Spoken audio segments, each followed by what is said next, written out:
It's no secret that OPEC has been strong-arming and controlling the flow of oil, the price, the production, everything else here globally, which in turn results in what you're paying at the pump.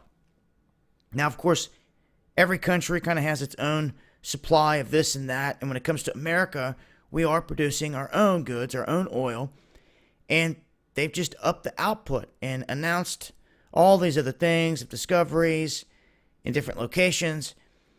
But in the long term, there could be a couple wild cards here that you have to account for that are just now starting to show that they're present. One of them is the fact that everything is going to be shifting, and it already is, as you see countries making strides toward EV or electronic vehicles. Japan is the world leader in batteries. China is the world leader in producing these electronic vehicles. India was trying to make their country the first one to be fully electronic vehicle by 2030, but they quickly realized after that, after saying they wanted to be 100% by 2030, that they were only going to be able to achieve around 30% because it's going to take time to build the infrastructure and lay everything out across the country the way that they need it to make this successful.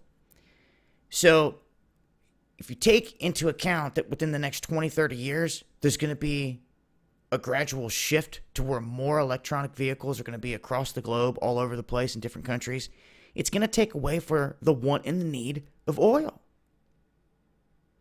Now, at the same time, it's not never going to completely eliminate it, in my opinion.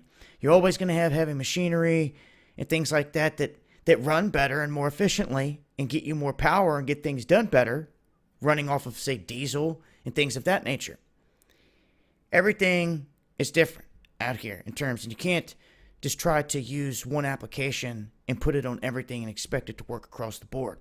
You can get more power out of using different applications, obviously, but you can get by with using different forms of energy to get the job done in certain instances, like a vehicle, to get around.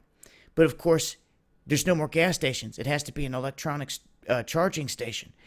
And what's wild is when I was in Utah, of all places, out in the middle of nowhere, in Moab, right there at this little store, there were all these little things. I think they said something like Tesla or something on them, like charging ports. And I'd asked the lady, I was like, wow, I was like, so these are the charging stations, like gas stations. And they're like, yeah. They're like, yeah, people come in here and there's no one sitting there using them right now. It was empty where we were sitting there. But normally, in a normal day, they said it has some pretty good action. And I'm like, really? There's a lot of electronic vehicles around here. Like, oh, yeah. And I'm like, wow, okay. Maybe not in my neck of the woods, Cincinnati. I'm not seeing a whole boatload of them. I see them here and there. But the trend is picking up. And when they start to talk about a new oil buyers club involving some of these same players, and it's interesting because China and India militarily have been duking it out on the border areas and up in the Tibetan mountain areas and have their own beefs. But in terms of this, countering OPEC here on the world stage, look who else they throw in. Europe and Japan. Saying that Europe is one of the biggest adopters of electronic vehicles. And that's an alliance there between some countries people wouldn't expect to see it from. But hey, here on the world stage, this is all about the control mechanism. And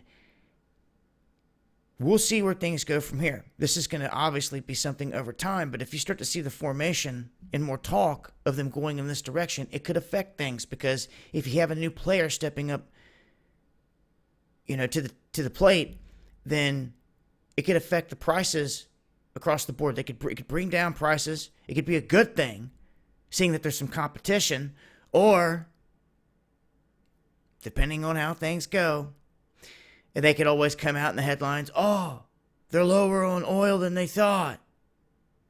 The reserves they thought were there were false images. They're empty. Or some garbage. They put nothing past them here on this world stage to achieve whatever they want here globally. But that is some of the talk right now. And it's interesting talk because some of these countries have been coming to the table discussing different things.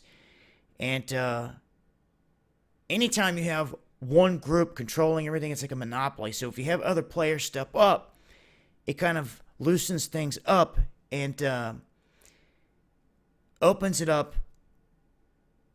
to where others can come along and have a hand in doing it. It's deregulating it, so to speak. Like in this country, for the longest time, electricity was laid out that way until there was the deregulation of it. And other countries could come through and buy bigger chunks. Not countries, other states and counties could come through and buy chunks of power and sell it to the people at negotiated prices. Because they were then able to go and buy these chunks, these energy blocks, at a reduced price when they weren't before. So it opened up the door, and I'm not sure many people even realize that. And it opened up job opportunities. And really, I thought that it was kind of genius because what you're doing, even as a salesperson going across the country, is you're saying, hey, I can save you money.